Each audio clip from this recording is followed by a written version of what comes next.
When the sun comes up in Tennessee, there's no telling where he'll be. Maybe on some bayou way down in Louisiana, somewhere off the Florida Keys, fishing in the deep blue sea. No walls are gonna hold him, he's an outdoor kind of man. Derrick Beeler, Derrick Beeler, outdoor.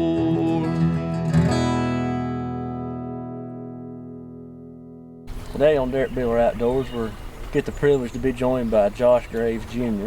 How you doing today, Josh? Oh, I'm doing good. I'm catching a lot of fish, I think. And everybody told me when I tell all the other guests we're having Josh Graves Jr. on, they want to get a touch and talk about your dad just a little bit. Oh, my dad. Well, of course, they know Josh Graves is a dobro player, and he's in the Bluegrass Hall of Fame, of course. And he worked with Flatt and Scruggs until they split. He stayed with Lester, then he left Lester and went with the Scruggs Review. And then him and Kenny Baker, Kenny played fiddle for Monroe, they partnered up, and they took together about 20 years or so. And that's how music got in my family, I guess. That's all I've known as music. I didn't play bluegrass right off. Right. I did rock and roll and stuff, but when I retired, I went to work with Dad and his partner. I worked with them until Dad passed in 2006. And it's been somebody said, you have a good life? I said, well, it was exciting, I can tell you that. And I wouldn't redo it at all. Right. But I have so many stories and tales about him and Kenny and myself, and even stories with Flatt and Scruggs and all this. It was just, somebody told me I ought to write a book. I told them nobody I knew how to read. So there you go. Did you bring that dynamite? I told you we could get more fish if... No dynamite, no. All right, what about that phone? We could call some up. Call them in? Yeah, call some up here and keep wrapping that end around here. Josh, I'd also like to thank you for serving this great country, and you are a veteran, and you got the opportunity while you were serving to play a lot of music. Yes, I did. I was with a unit out of 3rd Army Headquarters. It was called the Soldier Show. Same unit that Farron Young had been in when he was in the service. And they were people, they were entertainers that had been, like myself, drafted. Mm-hmm. And they put us to doing what we did probably best. And I can say one of the guys was in 4 Seasons. Several of them are mimes that I've seen used to see on television all the time. And it was I worked as the civilian part of it and also the military part of it. And I was telling your cameraman earlier that award there is for it's an Army Commendation Medal. I got one from the Air Guard too, but this is from military duties plus the civilian duties, taking care of both things on it. Mm-hmm. And I didn't enjoy it the first little bit because I was used to picking and singing and carrying on, and next thing I know I had no hair and was crawling on my stomach, and I pushed up half of Georgia because I kept sending him my gun, and that wasn't the word that you use. So I pushed up a lot of Georgia, down around Fort Benning, Georgia, is where I took my basic training at. But I enjoyed it after that, and then the unit I got with, I became the NCOIC of the unit, mm-hmm. which I had to take care of just about everything in our unit, which was fun too. Right. And I remember going in, when you start to leave, they'll ask you if you'd like to re-up. Now, I walked in, all they did was laugh and said, you're going back to the music, aren't you? I said, yep, I want to go back to it. But at that time, when I was going out, I'd already been in, about 6 months before I got out, I went to work with Jeannie C. Riley, was her base. Mm-hmm. So my last 6 months in the military, I worked my military job, but then on the weekends when she had jobs, I went out of town and did jobs too. So right. It was kind of, it was nice, and you learn a lot of things. You learn from your experience in the military. I think every young man ought to go to the military one time or another. And if they're not a good man, they would be when they leave. There you go. They will be. Sure. But it was a good time. I enjoyed it very much. Of course, 3rd Army Headquarters was in Atlanta, Georgia. and it's called Fort McPherson. And Lester Flatt always told me he felt safe that I was guarding Atlanta. I don't know. And I guess he didn't realize at the time they did have a lot of stuff going on in Atlanta and Baltimore, and we had to prepare for stuff like that other than doing our music. So Right. we was always ready to do it, and I enjoyed serving my country and had a big time at it. I enjoy catching this moss pretty much. Yeah, those rooster tails love moss. Well, they may give me some money for cleaning out this river here, making it a little better. There you go. How many fish we caught already? Too many? Yeah. There's not a limit, is there? No. Okay. Yeah, I didn't think it was. We'll get the dynamite out when he turns the camera on. Okay. Well, I think we catch one to go across that stump there. I think so too. I believe I can. So what I'm doing is fishing that whole. I'm fishing that whole area. I can tell you are. You cast all over it. It's a good spot though. One hit me there a while ago, so surely you'd get something out of that. Not only military duty, but you was also a police officer for a lot of years. Worked as a police officer for 27 years with the city of Hendersonville, and it's just out of Nashville, city limits, butt up with Nashville. It's where John Cash lived, Conway, Osborne Brothers, Oak Ridge Boys. I mean, all the entertainers and their band members usually lived in Hendersonville, and I had a lot of fun with that. Every time I'd see one that I'd worked with or knew, I'd pull them over just to aggravate them. Yeah. And then did a lot of my Crime Stoppers things. I did with, I filmed a lot of stuff, and I used Chev Woolley off the old Rawhide show, and we did a lot of filming for Crime Stoppers, doing the crimes of the week, and Johnny Russell come out and done a bunch of stuff with me. There was always something going on. We always had a big time, you know. And that I'd go into a restaurant or something. Of course, Marty Stewart's a family friend, and I'd come in and nobody knew who he was or they didn't catch him until he come up and hugged me while I was in uniform. And then I said, "That guy's hugging you." I said, "That's Marty Stewart. He always hugs me when he sees me here." Yeah. You know, but everybody in there was just super, and I enjoyed those years. In fact, I would have stayed, but I had a little problem with a balance nerve, and I had to retire out, and that's when I went working full-time with Dad in Kenny. And I've got a lot of tales, police tales that are a lot of fun, a lot of stuff with entertainers that are fun. Twitty City, when they first started doing the Christmas lights all around, myself and the chief were the first ones to put them lights up. Right. And put them on the first building as you come in. It was kind of cool. And we'd go up every year, and a lot of the fun, and we'd go to an organization that took care of the families of slain officers. And so you'd go up there and work that and meet the people. And Conway was always just super nice. His kids were nice. Of course, John Cash, I'd arrest him every year for the Cancer Society and make him raise this money. He'd always call me to come and get him. And one day I picked him up, took him down, he raised his money, and we started to leave. And the guy said, "Here's another warrant for John." He said, "Who signed the warrant?"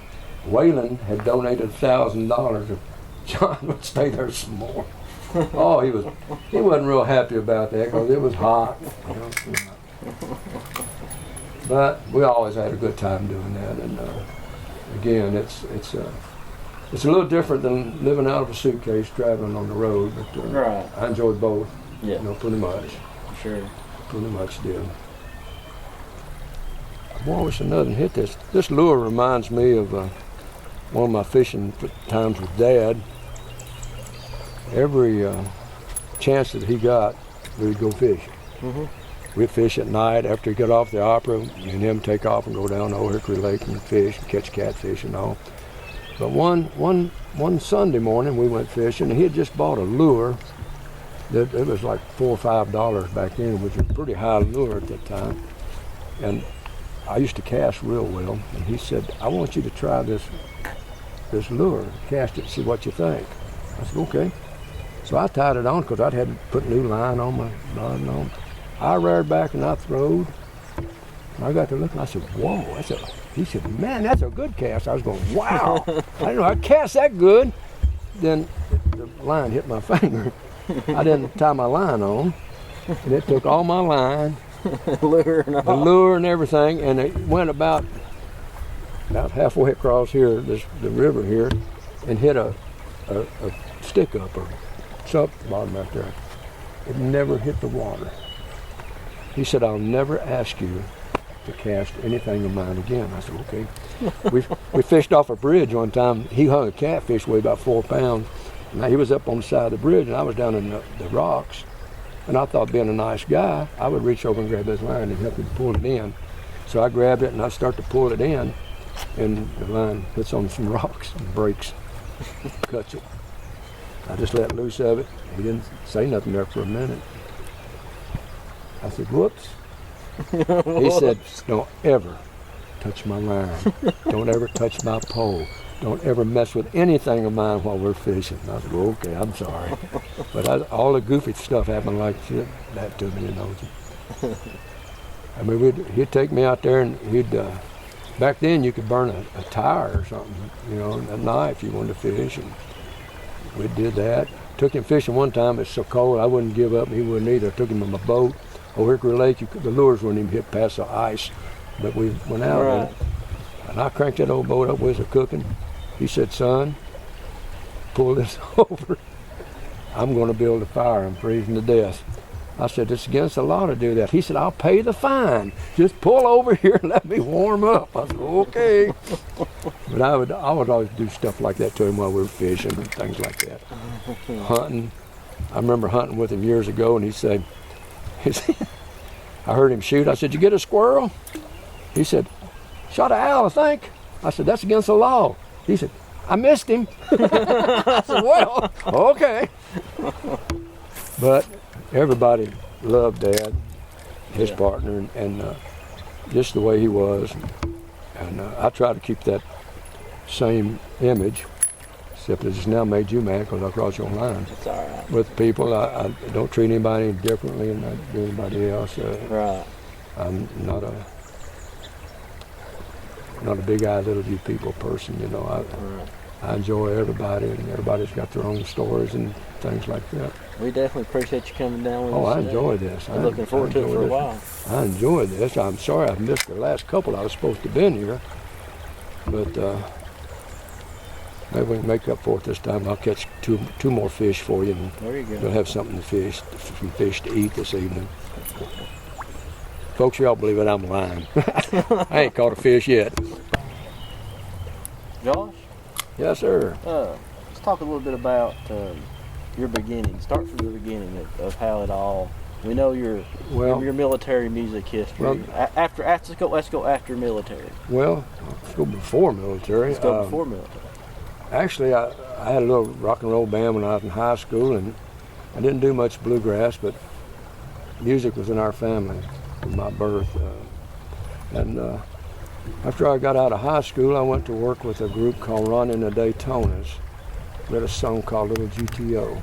Mm-hmm. That was the first actually professional job that I had as a musician. And stayed with them a while. Then Furlan Husky was needing a drummer. So I got a job with Furlan Husky playing drums for him. Enjoyed that quite a bit, and there's a lot of stories there too. Marvis, his wife, still hollers at me once in a while in all these years. Then went to work with a group called the Homesteaders, and the leader of that band was Jerry Rivers, who was Hank Williams' fiddle player. And we toured, I was telling you earlier about the USO tour in Alaska. We was up there 8 weeks. Had a big time with them, and then after that I got drafted. I worked, we got out of the service, I worked with Virginia C. Riley, worked with Claude Gray, Compton Brothers, had my own group in Nashville for several years, worked the Printer's Alley at the time, the Western Room. And then when I started with Dad and all, I was still recording and all. And as a policeman, I still played. Right, still played music. I still play music. And I was fortunate to have off on the weekend, so I enjoyed picking new. But then, like I say, I haven't quit picking. I'm still doing a lot of stuff, and working on 2 new albums, and I thought I would try something different this time. I'm going to do a bluegrass album, then do a country album also, but I want to do classic country. I don't like the country music much, what they got right now to offer. There's a story that George Jones told. They said, who do you think's going to win the CMA this year? George said, I don't know, I play country music. I don't know what's going to win. But I want to do a classic country album, and a lot of folks really love classic country music. Still a bunch and I mean, there's a lot. I've got a lot of people on my Facebook page that in the music business. I've got some of my I've got a band page where they can listen to some of my CDs and stuff on there, and I get a lot of plays on those too, which I like, and I just enjoy picking and singing. You know, sometimes you don't make a lot of money at doing things, but still if you enjoy doing it, it's just like us fishing here. If you don't catch any fish, it don't matter. You're having a big time doing it. That's absolutely right. I enjoy standing here throwing this thing out and not catching nothing. Kind of. No, I'm teasing. I really, you just, I enjoy life. I've remarried. I've married a lady from Jamestown, Kentucky. We've been married a year. This February 28th was a year.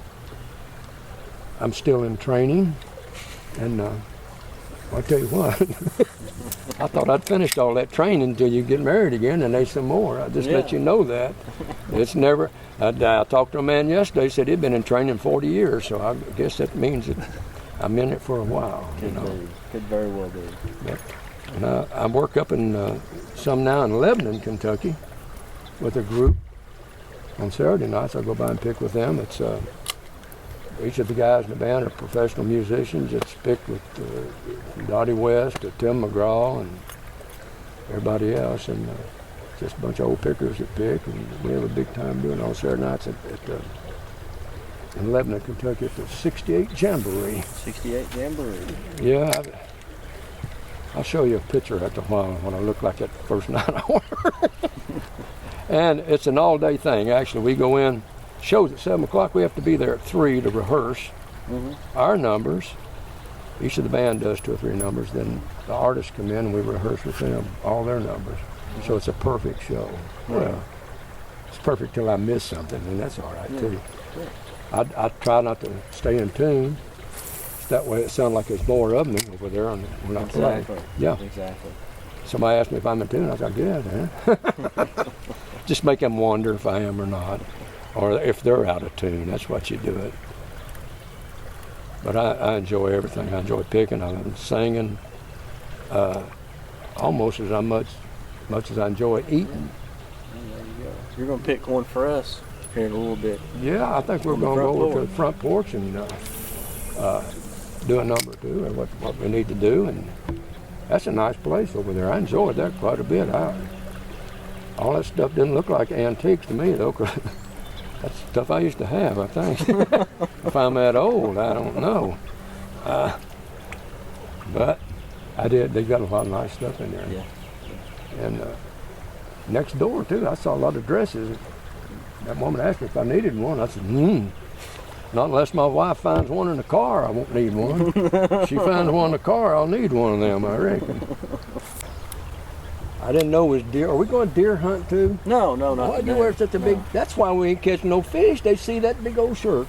That's a bright one, all right. Yeah, I'm the host of the show. I have to be the brightest one, and I have to be late. Well, why don't you give me one like that? What's that hat? That's right there is Midwestern Trucks.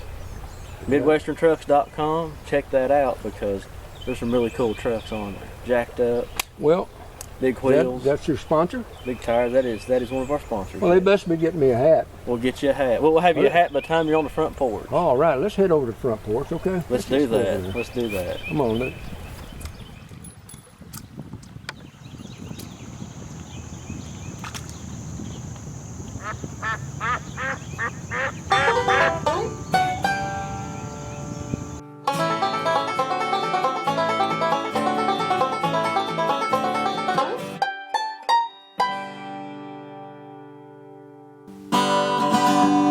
I'm leaving here today. Bags are packed and ready. all prepared to truck on down the line. I've had all I can take of Mobile, Alabama. Nothing you can do will change my mind. Well, I sold my stereo and my tools down at the truck stop. Quit my job and packed up my last pay. And you can tell the guys in town you're fooling around. I'll soon be gone and you'll be free to play. Don't waste a single tear crying on your pillow. I'm leaving here no matter what they do. I ain't staying here to be a fool forever. Today I'm leaving you in Mobile too. There's a pretty blue-eyed girl down in Louisiana, in a little town just north of Baton Rouge, 2 state lines away from Mobile, Alabama, where I made the first mistake of loving you. But she's waiting there for me. Her arms are warm and tender. She knows just how to satisfy her man. And I've heard the work is good out in Louisiana. Coming back ain't even in my plans. Don't waste a single tear crying on your pillow. I'm leaving here no matter what you do. I ain't staying here to be a fool forever. Today I'm leaving you in Mobile too. Today I'm leaving you in Mobile too.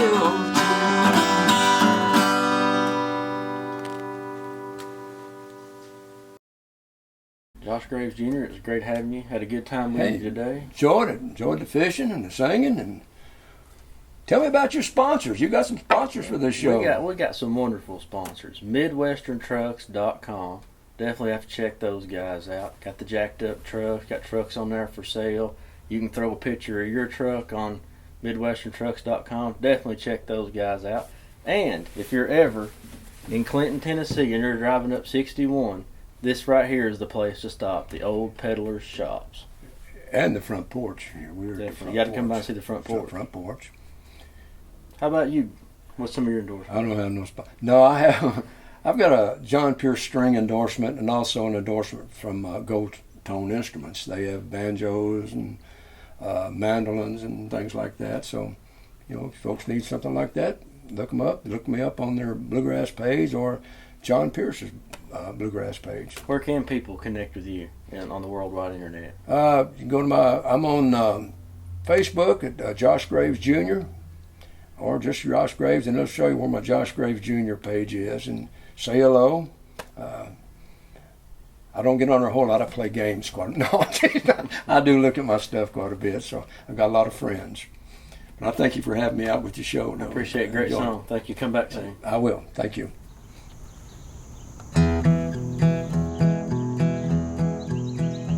When the sun comes up in Tennessee, there's no telling where he'll be. Maybe on some bayou way down in Louisiana, somewhere off the Florida Keys, fishing in the deep blue sea. No walls are gonna hold him, he's an outdoor kind of man. Derrick Beeler,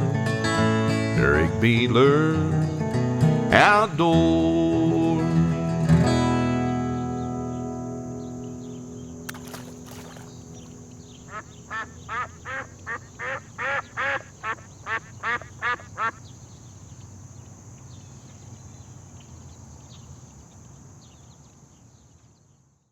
If y'all like what you saw today, be sure to check us out on Facebook, like us, follow us, and share us. Also, you can keep up to date with everything Derrick Beeler Outdoors is doing right there, and also our website, www.derrickbeeleroutdoors.com.